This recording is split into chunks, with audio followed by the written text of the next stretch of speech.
That one feels better, maybe. Yes!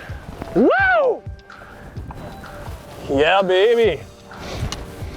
Deep. Woo-hoo! Yes. I'm not even measuring that one. One of the hardest things for a bass angler is to keep their treble hooks and their terminal tackle safe and secure and rust-free and protected. We're in the Bassmaster studio, sponsored by Marathon, with Jeff Gustafson, Bassmaster Elite Champion. And you've got a pretty big size box of trebles, but I think I'm gonna like your system on keeping them dry and organized for the getting on the tournament day. So, you know, any of us that are fishing on the Elite Series picky about hooks for sure. And so, I carry a lot of treble hooks with me for my crankbaits, jerkbaits, topwaters, swim baits.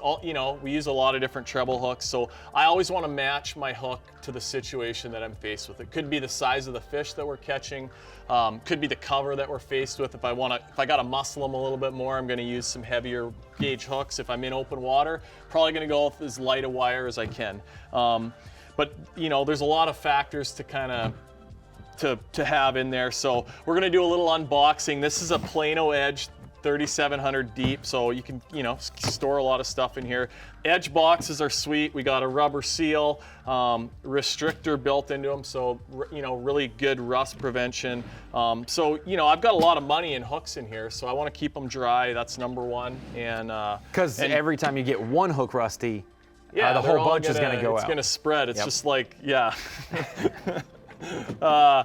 So inside that, I got a small 3600, and you can see I've got these labeled. I know what they mean, but these are a lot of the hooks that I use most frequently. A lot of number 4s, 6s, some 2s, and then some miscellaneous ones. Some extra split rings I got in there as well. But that's quick access to a lot of the hooks that I really like.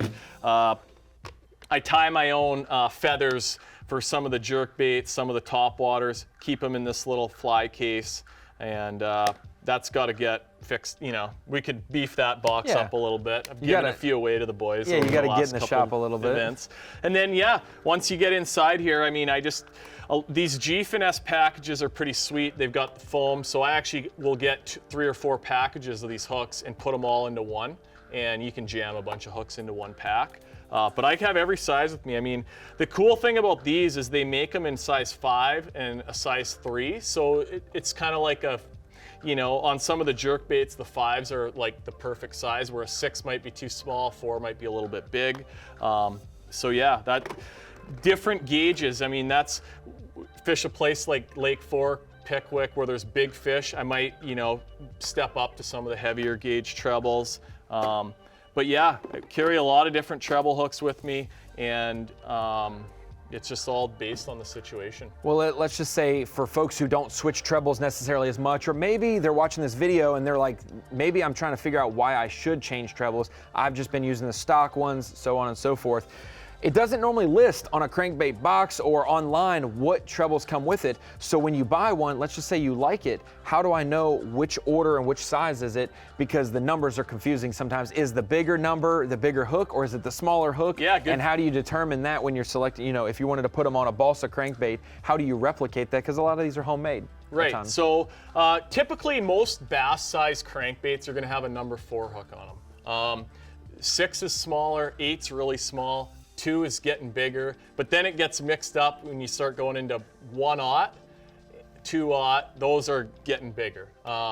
So a number 4 is probably the most common size on most bass baits, and then 6 is sort of on the smaller end, and 2 is a little bit on the bigger end. But as far as, some of the hooks that I just got a few of my crankbaits out here, and these 2 baits have the G.F.S trebles on them, and they're my favorite all around. I mean, you can hook a bass maybe on the outside of them in a weird spot, and these hooks are so sharp and fairly thin wire, they're still going to penetrate. You're probably going to be able to reel the fish in. They have a small barb on them, and a lot of people question that, but they're designed that way just so that they do penetrate really well. And as long as you keep your tension on the fish when you're fighting it, it's guaranteed you'll never lose. Like, since I started using these, I don't think I've hardly ever lost a fish on a hard bait. Well, and sometimes it seems that we want to have the biggest hook possible, and it's like we want to take a giant Bowie knife to a fight, when sometimes the little surgical knives cut just as good, or if not better.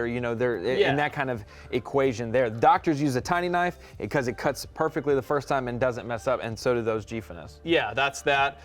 This one I've got a short shank EWG. That's a lot heavier gauge hook. So if I'm, catching big fish around cover, around grass, or some stumps or trees maybe, where I gotta like pull on them a little bit harder, I'm gonna go to that hook with maybe a little bit heavier rod, a little bit heavier line, and you just gotta give it to them a little bit more when you set the hook. But different hooks for different situations.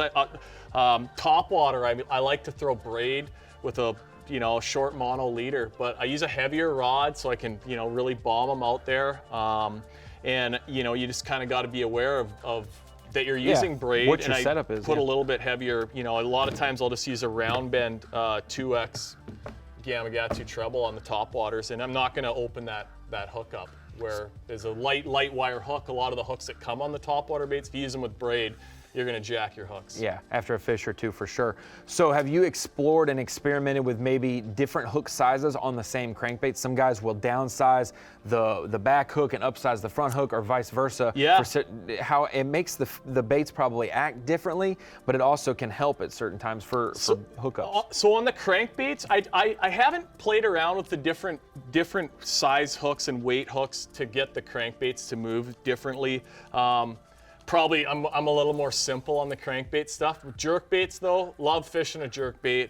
And I mean, you've heard Hank talk about this before, but using, I like to put slightly heavier hooks on the jerkbaits, and I throw Mega Bass jerkbait a lot. And you can put a little bit heavier hook on it, a little bit bigger hook on it, and you're gonna get that bait to sink slowly. And generally that's what I want. That's gonna allow it to get down a little bit deeper. And when it's on the pause, I like that it's doing this a little bit. You don't want it sinking like a rock or anything, but just gradual. But it's all about, I like to use as big a hook as possible without negatively influencing the action of the bait. And, sometimes that's a little bit of trial and error to figure it out. And sometimes bigger is actually the size and not the gauge wire. You can up the size of the hook, but keep a thinner gauged wire without affecting the bait negatively. Yeah. So. Well, that is a whole plethora of treble hooks, an organizational system, and it kind of, for those who may not know how to set up a treble hook for your crankbait, Gussy just kind of gave us the simplified version that 4s come standard on most, 6 are a little bit smaller, but hey, those G-Finesse come in those in-between sizes, the odd numbers per se, between those treble hooks.